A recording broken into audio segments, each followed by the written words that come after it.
Hello, artist friends. It's great to have you here. My name is Lucia, and on this channel, I'm going to be equipping you with tools and tips to help you navigate being an artist. So for today's topic, we're going to be talking about the age-old question. How do you save time as an artist, especially if you're juggling so many things? You're trying to do a 9-to-5 job, you're trying to be a mom, you're trying to be a teacher, you're trying to be everything. Let's stay tuned and watch till the end. So the first one is work small and not big. I know. You're probably gonna hate me for this one. Also, it goes against everything that I was taught in school. Work big, go bigger. This is great, but work bigger. That's all I remember being told. But that is if you have 20 hours in a day to spare. And now I'm not saying that you're gonna stay stuck with that small piece forever and ever, like you're never ever gonna make it big or anything like that. You can eventually, if somebody is interested in what you're doing, then obviously you can go in and you can make a bigger picture. They probably might have specific dimensions that they want and so on, and the budget as well to go along with that, of course. So yeah, I still stand by that. Right now, I cannot work big, and unless, of course, you're going to do a commission with me, and then, of course, I could do that. Then I can go all the way, go to town with it. The second one would be repurpose that old, dusty, crumbling work. Okay, hopefully it's not crumbling, but repurpose that work, because you never know what you can do with it. I know that you have something in your folders that's just waiting. It's just saying, take me to that wall, right? Or take me to that wallpaper, or take me to the fabric, I don't know.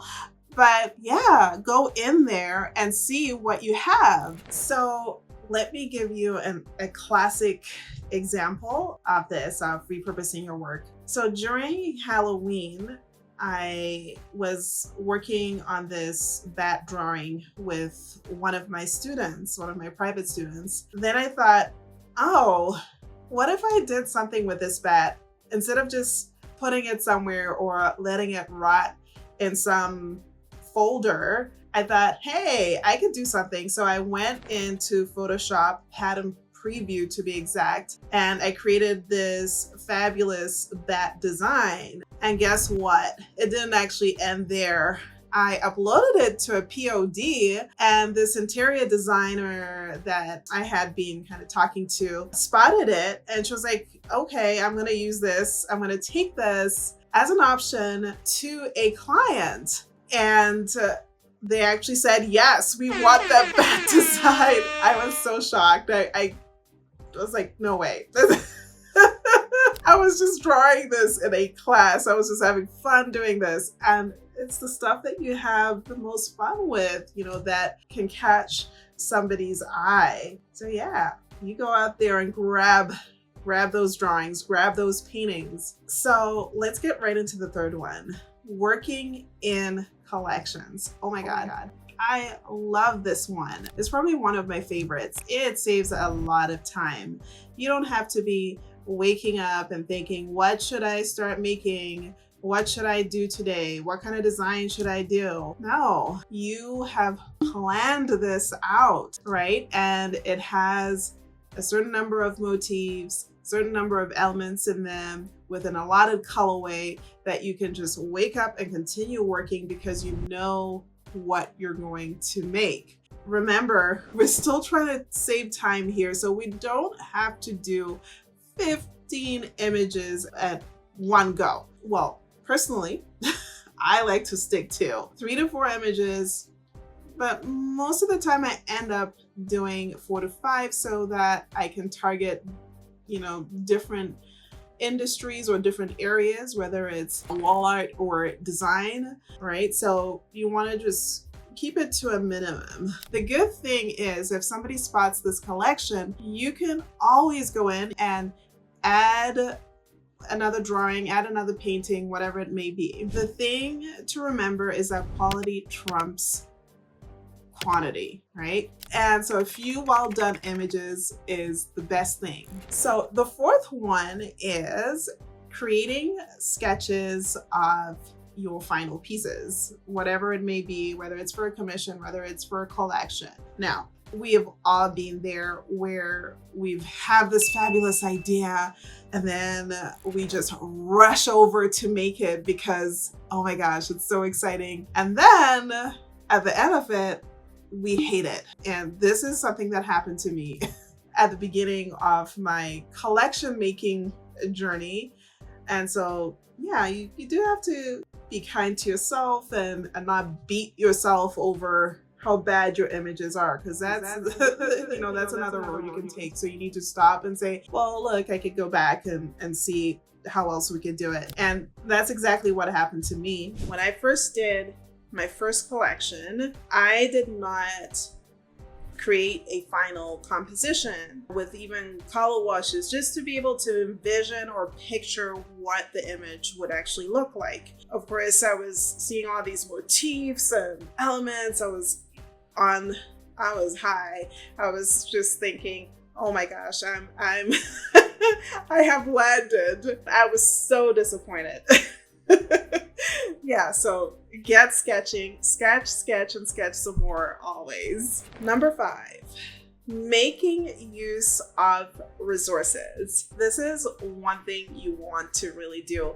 Parting with a few $100 to get to the point that you want to, I think is such a great thing. And I would do it over and over again if I had to, right? My personal favorite right now is Skillshare because I can just hop in if there's something that I need to look at and learn. And I am not being sponsored for this video.